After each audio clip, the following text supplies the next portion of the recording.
దీపం ప్రాముఖ్యత. మనిషి జీవితంలో ప్రతి ఉదయం ఒక కొత్త ఆరంభం. ఆ ఆరంభం దేవుని పేరుతో మొదలవుతే ఆ రోజు మొత్తం మనసుకు శాంతి, మన పనులకు విజయాన్ని ఇస్తుంది.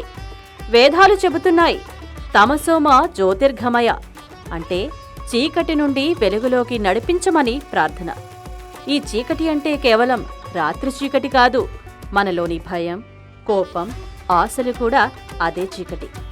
వెలుగు అంటే జ్ఞానం, శాంతి, ధర్మం. ప్రతిరోజు దీపం వెలిగించడం ఒక ఆచారం కాదు, అది ఒక సంకేతం. దీపం వెలిగితే చీకటి తొలగినట్లే.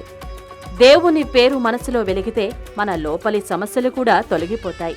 ప్రార్థన అంటే దేవుని ముందు మన కోరికలు చెప్పడం మాత్రమే కాదు, మన దగ్గర ఉన్న చిన్న సంతోషానికి కూడా ధన్యవాదం తెలపడం. ఒక నిమిషం కృతజ్ఞత మనసులోని ఆందోళనను తుడిచివేస్తోంది.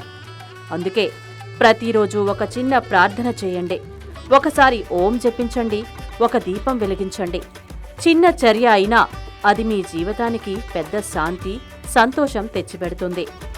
దేవుని స్మరణలో గడిచిన ప్రతి క్షణం మనకు దైవానుగ్రహం తీసుకువస్తుంది.